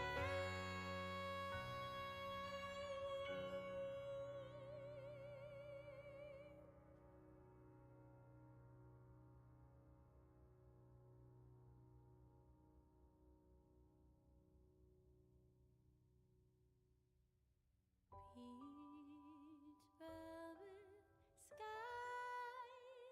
I can see a peach velvet sky, crimson violet night, I can see a peach velvet sky. Peach velvet sky, I can see a peach velvet sky, crimson violence night, I can see a peach velvet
Ooh, that was. Again, that's Lord, just forgive me for my beautiful. sins. Fucked up again. I'm not even gonna say anything but the 10th track. I'm not gonna end any criticism, any like levity, because I know I'm probably gonna be wrong. What? Maybe because the first time I listened to this, I wanted more New York Transit Queen, Mm-hmm. and it wasn't exactly the right. It was art class again, but I wasn't in a good mood. I also think it was the day I got expelled, so not exactly in a mood for a how many minutes long? 5 minute long slow ballad. Probably wasn't in the mood for that. And then every other time I listen to it, it's been either in the background while trying to listen to the whole CD again. So I wasn't really focusing on it. Now that I'm focusing on it while listening to it through your stream, it's like, what the fuck was I cooking? Like, I was cooking shit. I was cooking like British people. Like, nothing at all. In the British. Nothing good at all. One thing I will add, and this is the best possible thing, because I don't listen to music while falling asleep. that would be a song to make me fall asleep. 'Cause This it's album, just, it's so peaceful, so again serene. Her vocals albums are that beautiful. Go ahead, my you'd have to take Erasure out of the track list if you listen to this album while sleeping. bad. New York Trends 2, that's gotta go. Can't keep that in there. I know what I'm falling asleep to tonight. Thank you. But then this song, it's just this is also basically a first time listen for me because I've never like focused on it. Like, damn. I always remember it in my mind. It's just like, oh, it's just another ballad from her. One of her biggest songs is about like a star, which you should check out her self-titled if you ever get the chance. Bet. It's not nearly as good, but it's a nice late 2000s pop slash ballads record. But she's done ballads before, but then like on this album, it's just, where do you think of the idea of getting these sounds and this level of production, and which fucking saxophone to use? Like, Yeah, the I will say before, well, I'll add all my takes on the album at the end. But yeah, no, that song again was just absolutely beautiful. It speaks for itself. Not much, like you were saying earlier, not much to speak on past number 6 because they all do speak for themselves. also it's like they're not at the beginning of the album, so you don't have like this new feeling to it or like a settling down feeling. At this point, you're settled down, and it just is gonna keep going. Like, I also love that it's the mixture of the album. It's like you don't know what you're gonna expect. Hell, even on a song that's sad can hit you with some sick ass fucking sick synth beat, or like that one it just stayed the same with the piano solo at the end, but it's still absolutely beautiful to me. it's weird too because it's not like in a vacuum. This album sound from start to finish, aside from Erasure and New York Transit Queen, isn't really that varied. It's hard to explain because all of these are basically ballads. If you really describe them, none of them would really be that different other than the obvious rock cuts on here. No, yeah. But then it somehow within the album, it's just like they all have something that makes them different that I can't describe. Like, Put It Down, the first half of that song, something, the way it feels is so difficult to put into words. And then here, it's like if people ask me to describe it, I don't know what I'd say. Yeah, it's a nice, dreamy, sleepy, beautiful ballad. But then some of them would go, why not just listen to Adele? Adele has not made this. I'm Yeah, gonna make no, that claim right now. hasn't. She made Hello. She made Rolling in the Deep. She made, what was the most recent one that was really fucking good? Easy on Me. She made all of that. She has not made a song like this. She hasn't made an album like this. It has. I'll Look, say she's that. great. She's good enough. I don't get why she's so loved as an album artist. I think she's much better if she made shorter albums. I could make it through 30. I'm not gonna lie. Yeah, I haven't attempted to listen to full Adele albums. I'd say she's more of like 30-minute albums, maybe even that. Like do like I'd say like 5 really good songs instead of like an over bloated album with again just 5 good songs scattered throughout the album. Adele is the Drake of ballads. Not hating on Adele because her voice is absolutely fucking stunning. She's stunning. Yeah, But nobody can object to that. but the albums themselves can be up. They can be up for criticism. I do think it is hard to criticize something that is objectively good in some ways, because it's not like it's a criticism that the album's bloated with bad songs. No, she's not the Drake of ballads. She's the God. What's another artist who makes bloated albums but they're mostly good? I'm trying to think of their name. Fuck. It's not like a Drake thing where it's like bloated and you just throw away half the songs. You throw away half the songs because you can't pick and choose between good A or good B. You're just like, yeah, it's like sure. we'll just throw them all in there. It's probably a case because I remember seeing this image of the streams on her album, other than the singles, the streams basically just consistently went down. Which, that sounds normal, but typically there'll be at least a few near the end that are favorites, and they will get a lot more streams, especially when you're so big.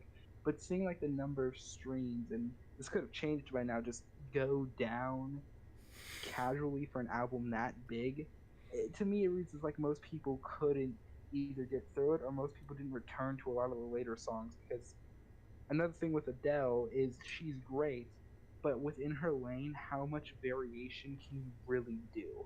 Yeah, it's like because she's never tried to do any variation. She's just strictly the Like, for as much as I love them, Easy on Me is basically another, sonically at least, it's basically another Hello. Even structurally, it's another Hello, which in itself was very similar to Rolling in the Deep. yeah. I mean, but then here it's like, how, well, this song makes me want to eat cotton candy on a beach. Like, Yeah, no, I get that. Yeah, this whole album is just everything is different while still feeling so connected. and it's like, It's so hard to explain. look, I listened to only the first half of that Sampha album. I need to finish it alongside Amine and Jane Remover, but look, I'm gonna make this claim here. I don't think they come close. I think this is better produced than anything I heard off of Sampha. That's understandable. Yeah, I definitely I thought you were gonna cook me for that shit, dude. Okay. no, cause like I mean his is just a lot of like electronic shit, which this is too, but this uses a whole lot more instruments. Sampha, I will say, because I've seen him live, not to get too sidetracked before the last song. Um, his his live performances is better than his albums because he goes and like does different variations and like changes the beats up to the songs and like extends the cuts and a lot of shit. It's wild. I love when artists do that. It's like it's especially because now with everything being like stored on files and shit, and you can't actually like play it all. Like, of course, doesn't Sampha have some people who play the instruments like on stage with him? Yeah, he had a whole Yeah, ass like band. you can still do that. Well, in that case, what I'm about to say, swap him for like some other artist because what I'm about to say won't apply to him. But like, and now that in the age where so many artists are like all their music's on a laptop or being made with programs with very little actual instrumental involvement, it can Mhm. be so hard to do that like jam band thing where you shake up your songs as you're playing them. I remember, God, what's the name? The J. Mm, they were big because of the Spin Doctors. The fuck, it's named after one dude. I'm also drawing a blank right now. Giles, I think that it was like the initial Giles band or something like that. I don't know. But Mhm. they were like a really big jam band, and that was their main thing. You didn't really want to listen to their albums. You wanted to go see them play their albums because then you'd be listening to a different one every single time you went to one of their shows. And I think nowadays it's such a hard thing to do with so many artists just being like fully digital with how they make and store their music, Mhm. especially like the really big artists, that having some artists out there who are still willing to, you know, give special, treatments and rewards to people who check out the live recordings, go to the shows, record them, post them, and people who are like really into the art getting to see you experiment with it in ways. Mhm. Yeah, like Um, another thing, one last thing. Uh, his song "Happens," one of his like saddest songs. He changed the beat up so much that he had people hyping him up as he was playing the piano. It made it like a happier beat, and it's wild to see that shit. you think that's how they were in like the 1800s? Like, hey, go Beethoven, Go, hit that shit, fuck cuz. it up, fuck it up, hit that C key. All right, man. I ain't got nothing to say about the outro track, and I'm gonna be honest. Unlike Peach Road Sky, well, actually, exactly like Peach Road Sky, yeah, I just listened to it. It should have left like the biggest impression on me being the last song. I don't Mhm. remember much of it, and that also possibly could be because this is like one of the more dormant songs, not like in a bad way, but I think you know what I mean. Yeah, yeah, yeah. All right, I ain't got shit to say. All right. Before the throne of the invisible God.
I fucking love that album.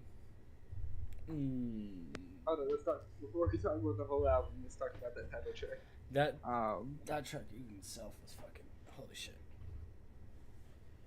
I will say, I do like it. I just think as like the outro, I kind of wish she did do like a spell of prayer again with like the climax and the build up, but it's still great. I do think as the outro though, especially with how slow some parts have been, I do kind of wish the outro was a little bit more, but I can't be mad at it. I mean, it's like what we said earlier. I can't be mad at it because I was good and I wanted more of the good. Like,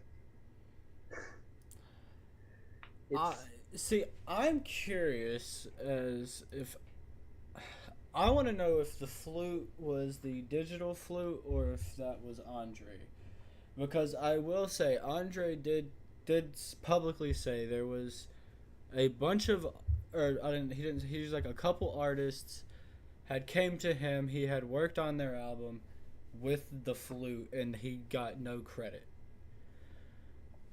So I don't know that because the when the flute first hit, it sounded very similar to any cut off of his album. And there's no flute. There's no flute. What the fuck? Pipe organ ocarina backing of the backing Okay, yeah. musicians. There is So- conga. Oh, so it was whatever that fucking wind instrument was. No, there actually is a flute. Delphine Bailey Brown wood flute. Okay.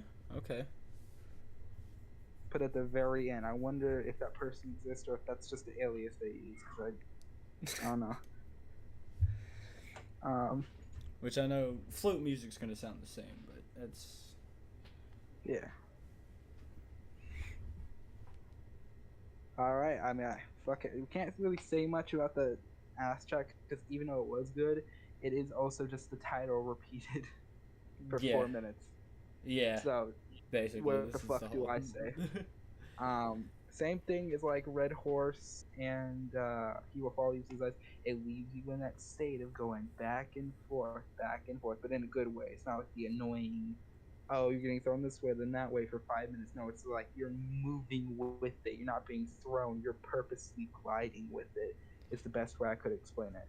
Yeah, it's like even though it may be you can if you like look at the lyrics face value, yeah, it could be thrown as repetitive. But then you have again the production thrown behind it, the actual music thrown behind it. It doesn't feel repetitive and it still keeps you going. It still feels fresh the whole song.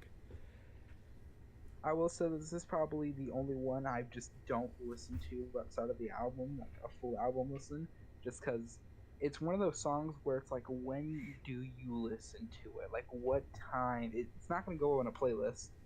It's not going to go well on a walk, really, because it's not really. It's unique on the album in the sense that I truly cannot think of anything to say that like the others we could at least say soft and sweet ballad, or like Earthlings. It has this insane guitar. It sounds like you're on a UFO. This one, I'm truly just there, like, wow, that's a song. It's really good.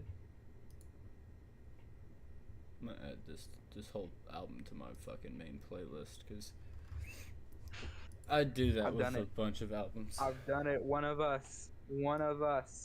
Let me hold on. Let me go all. I got Tizo's full album. I'm not getting sidetracked. Yeah, and then I have Andre's full. But I absolutely. Yeah, there's not much to say about that last track besides it's beautiful. Again, it just reminds me of an Andre type shit with the flute, with the wind instruments and all that. Oh, you said the only other albums you've added in full are Andre and Tizo? Oh no! I have okay. Kendrick's full discog in there, Playboys, Uzis. Yeah, it's a fucking. Hold on. You are the second person I've convinced to listen to this, and dude, one more person to listen to this album was a good thing for the universe. Let's get it. Like, it's help me indoctrinate people, dude. Spam Yeah, this no. shit every time somebody's like, "Give me an album." I do not regret that.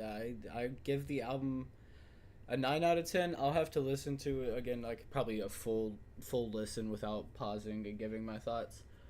I mean, But I bought the CD. I only own 6 CDs. I've listened 5 times, not including CD listens. I think you know what my score is.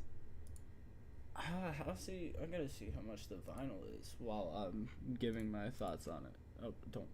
But Okay. when I was on Amazon, it was like $30. I don't know how much it'll be on Discog or if they even have it.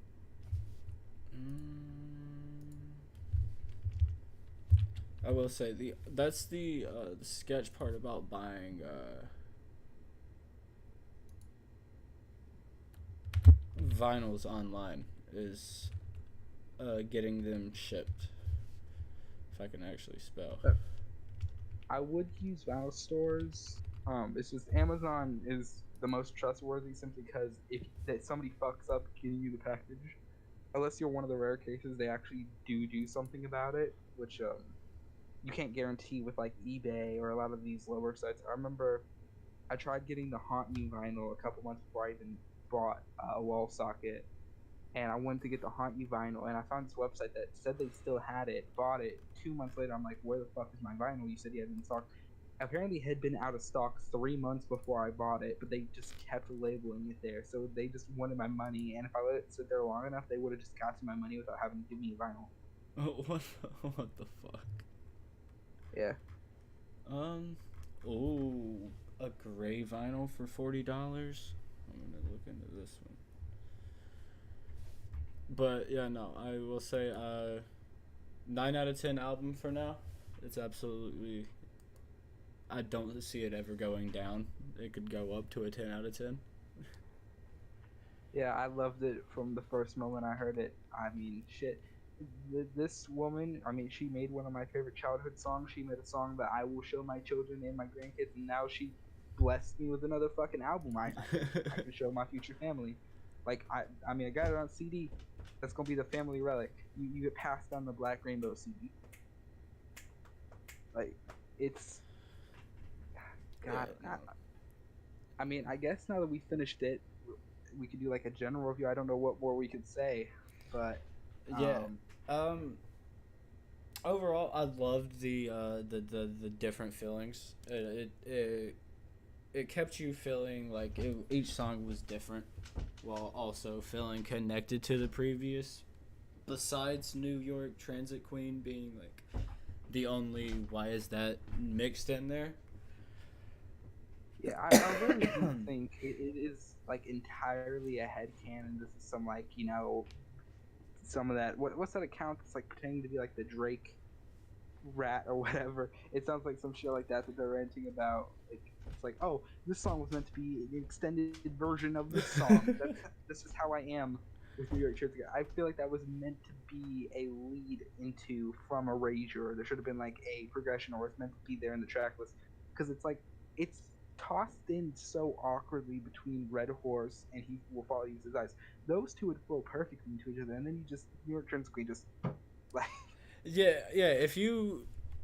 Even if you moved New York Transit Queen above, like just putting it above Earthlings, that would make the album flow 100% perfectly. It's not shitting. I'm not shitting on the album, but I would go a step further. I'd say you could have just moved it above He Will Follow You with His Eyes, and it would have been fine, because Put It Down is aggressive enough at some parts for it to lead into it nicely, and for being an interlude and like this shorter track, after like two very slow cuts, very like dormant cuts, like we said, it would be nice to then have that quick explosion again, like Erasure did, and then go back to, and then the shortest song on the album leads into the longest song on the album. I think that would have been a lot better structurally. yeah. But yeah, Um, no, absolutely fucking phenomenal album. I I thank you for showing me this. dude, I need to convince more people to listen. The only other person I got to listen was Andrew, which I don't even know if you know that account. They got like a Snoopy PFP. I don't really know him well, but apparently they checked it out because of my tweets. They loved it. Hey, I hell need yeah. I need to get more people hooked. I'm gonna put out a tweet now about this. It's fucking shove it down people's throats. Make sure to add me. Make sure people know I'm the one Oh indoctrinating. fuck yeah. Fuck yeah. I'm the cult leader. Black Rainbows. That actually sounds like a cult name. Well, we did this at the halfway point. Favorite song, least favorite song, or we could just do a whole fucking album ranking if you have the time. Oh. Yeah. I'll go ahead and rank the full album. All right. What's your immediate contender for worst song list off the top of your head?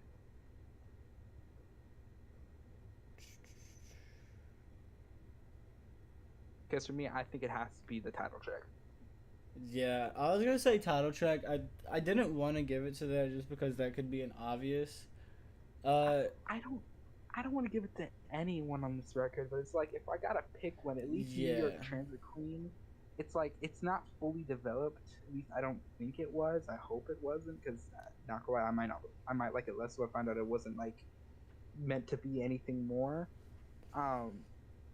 It was released as a single, so I'm assuming it was done basically, and that's might be points against it. But at least New York Transit Queen, it has not only something unique about it on the album, but it has like flow to it. Like even though I was giving it criticism, probably gave it the most criticism of any song on here, I still love it. Like I'm still replaying it, and so Black Rainbows of the title track, I think it actually might be the least played other than the outro.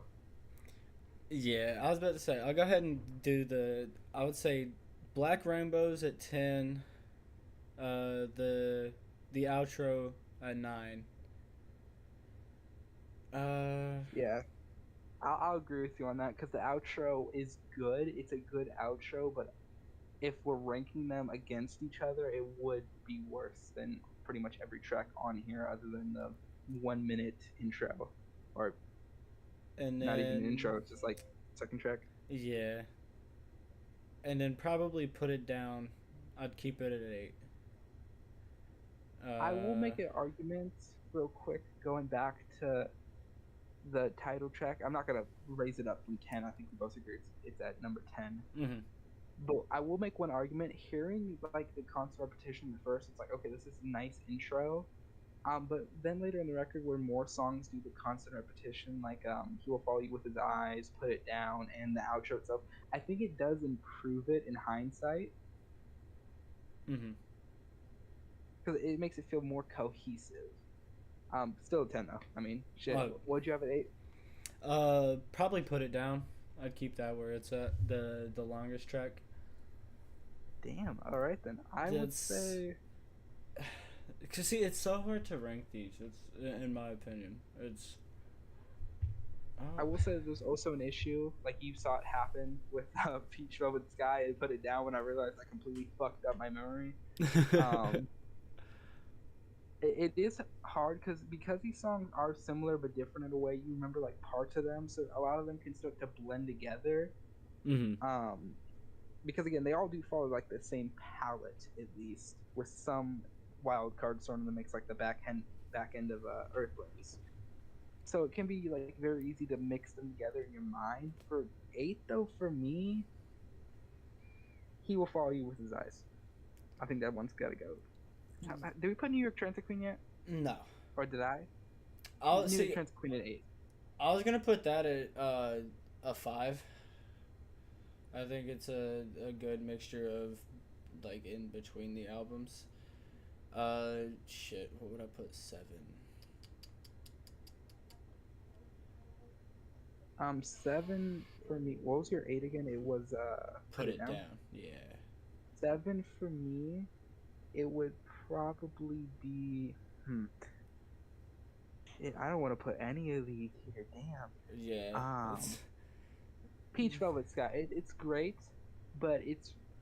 I get it's not intended to be. It's one of the least replayable, and I do think maybe it could have had a little bit more oomph in front of it, given that it's right before the outro. I'll probably put "He Will Follow You with His Eyes" at 6 because I absolutely love her voice at the beginning of that. That was I'll give you, I'll give you the same. Number Um, 6, He'll Follow You with His Eyes. that was phenomenal. And then, yeah, New York Transit Queen at at 5. What do I got left? I got A Spell of Prayer, Erasure, Earthlings, Red Horse, and then I have Put It Down. Okay, so number 5. Shit, I gotta give it to A Spell of Prayer. I mean, I really like it. Nah, I got Red Horse, Red Horse, Red Horse. Lock it in. Yeah. It's great, but it's again, we're putting good up against good. It's gotta pick one. If I gotta pick one, I gotta pick Red Horse at number 5. um, shit. I don't think. Did I rank that one yet? No, I don't think so. Yeah, I'll probably. Actually, no. I'll probably put that one at 6, and "He Will Follow You with His Eyes" at 4. And then "A Spell of Prayer" So- at 3. Red Horse is number 6. Yeah. Okay, and then this He Will Follow You is number 4. Number 4 for me. You said A Spell of Prayer was number 3. Number 4 for me. I Spell of Prayer, Erasure, Earthlings, and then Put It Down. Number 4 for me. Fuck. Spell of Prayer. I gotta put it there. It's a great opener. It's produced amazingly. It eclipsed my human spirit, body, mind all at once when I first listened to it. But it's just, again, it's like competition. One's gotta go. I gotta give it to that one. And then for 3, shit, Erasure, just because it is one of the shorter songs on the record, and even though it does give you so much impact in the time it's there, it also, while it still fits, it does feel like the black sheep of the record. Mm.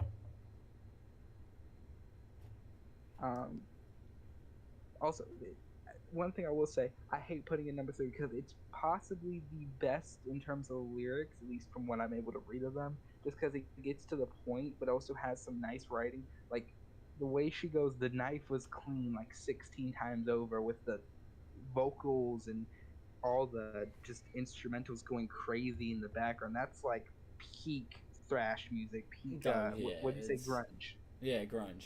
Basically, yeah. All right. And then, yeah, 1 and 2 is just a battle between Earthlings and Erasure for me. It's hard to pick on those two. I'll say Put It Down number 2 because I do think it does go on a little bit too long. So I would say Earthlings is the best song here, just because I love the production on here. But if I had to pick a single best moment, it's when that latter half of Earthlings clicks for me. Yeah. And yeah, the that first fucking synth is what stuck with me on Earthlings. It's still... The way you were puzzled. You were like, what the fuck just happened? Is this the album? Didn't my like TV just have an aneurysm? What the fuck? Yeah, Like- no, it's just absolutely fucking phenomenal song, phenomenal album. It's, yeah, no, I'm glad you introduced this to me.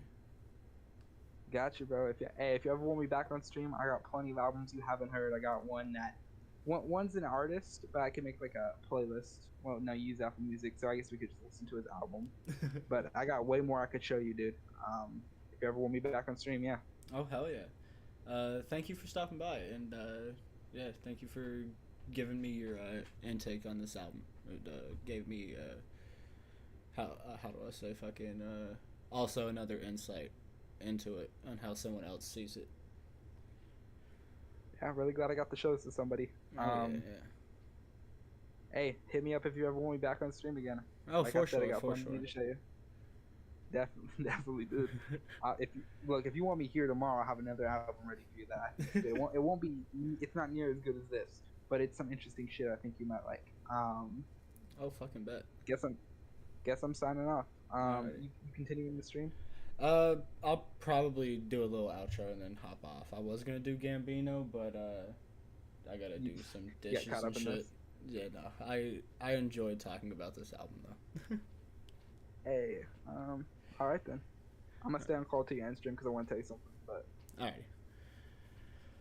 Oh, but yeah, that was Blake Boy Alex. I do want to say thanks for coming out again. Thank you for showing me this album. This album was absolutely phenomenal. As you saw earlier, if anyone does go back, I added the whole fucking shit to my playlist. I would recommend listening to it if you've never heard it, which God, 12 gigabytes for this playlist, jeez. But yeah, if you've never heard it, which it does seem pretty small, as I myself had never heard it before, go listen, please. That's about all I got to say. Sorry for not doing the Gambino. I got fucking shit to do around the house, and I just really thoroughly enjoyed talking about this album. That's something if I do more music streams, which I definitely will, I just go into music. As you see back there, that's my vinyl shelf. It's full. Yeah. But yeah, thanks again to Bleak Boy Alex for coming out, helping me, showing me this album, and thanks to anyone who does tune in.